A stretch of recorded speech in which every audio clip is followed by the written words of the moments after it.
wake of COVID-19 pandemic.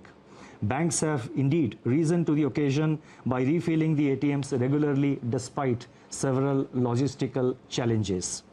In my statement of March 27, I had indicated that together with the measures announced on March 27, the RBI's liquidity injection was about 3.2% of GDP since February 2020 MPC meeting. And as you would recall, the February MPC meeting, the announcements were made, if I recall correctly, on 6th of February. So from 6th February 2020 till March 27th, including the announcement made on March 27th, RBI had injected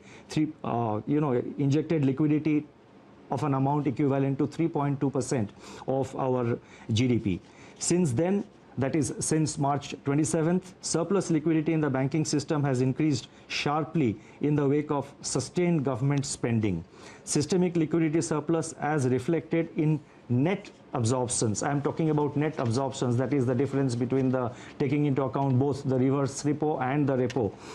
So therefore, the systemic liquidity surplus as reflected in net absorptions under the LAF averaged at about rupees 4.36 lakh crore during the period March 27th to April 14, 2020.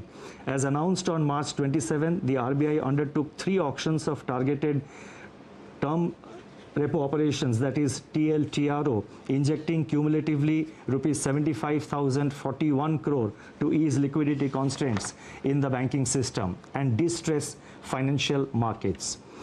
Another TLTRO auction of rupees 25,000 crore is being conducted today. In response to these auctions, financial conditions, now this is very important, in response to these conditions, financial conditions have eased. I correct myself, in response to these auctions, financial conditions have eased considerably as reflected in the spreads on money and bond market instruments. Moreover, activity in the corporate bond market has picked up appreciably with several corporates making new issuances.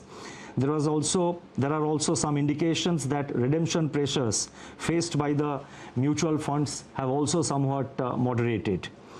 Against this background, and as I mentioned that we have been constantly monitoring the situation after considerable internal deliberation and after monitoring the evolving situation, and in our effort to see that the financial system is fully functional, the markets are fully functional, we have in RBI decided to announce certain additional measures, and I would now like to elaborate upon them.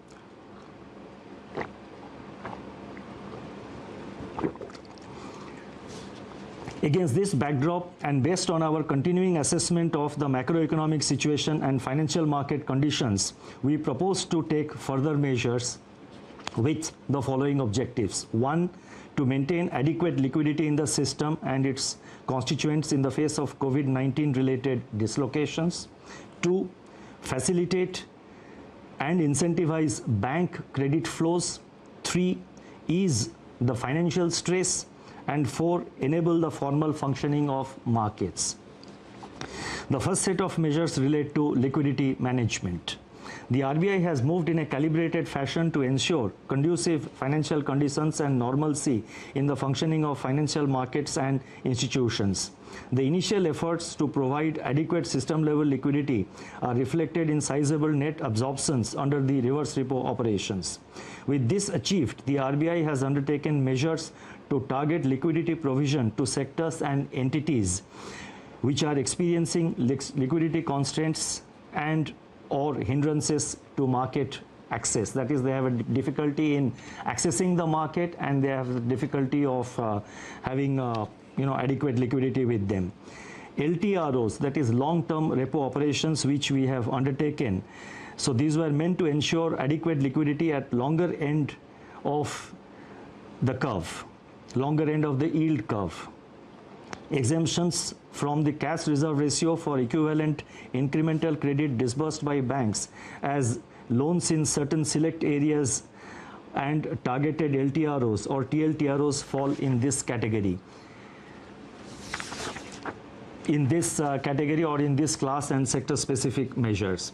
It is observed that deployment of TLTRO funds so far has largely been to bonds issued by public sector entities and large corporates, especially in primary issuances.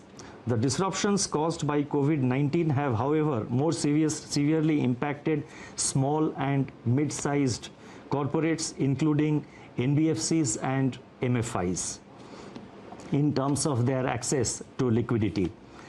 So we have therefore decided to undertake what we call TLTRO Operations 2, that is TLTRO 2.0.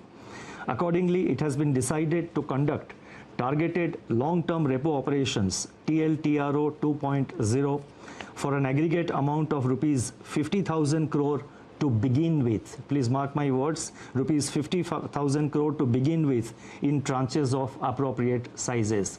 Based on our assessment of the evolving situation and based on the pattern of utilization of this 50,000 crore by the market and in the market, it is always open for RBI to step up this amount beyond 50,000 crores as per requirement or as may be necessary, to see that various segments of the market, various segments of the MFIs, the NBFCs and other institutions, in terms of liquidity, they remain well lubricated. The funds availed by the banks under TLTRO 2.0 should be invested in investment grade bonds, commercial paper and non-convertible debentures of NBFCs, with at least 50% of the total amount availed going to small and mid-sized NBFCs and MFIs. So therefore, the emphasis will be to see that there is adequate flow to the mid-size and the small NBFCs as well as to the MFIs. The guidelines in this regard will spell out the relevant details. These investments have to be made within 1 month of the availment of liquidity from RBI, as in the case of the earlier TLTRO auctions, which have been conducted so far. Investments made by banks under this facility will be classified as held to maturity, HTM, even in excess of 25% of total investment permitted to be included in HTM portfolio. Exposures under this facility are also not to be reckoned under the large exposure framework, and the notification for TLTRO 2.0 auction will be issued today. The next announcement relates to refinancing facilities for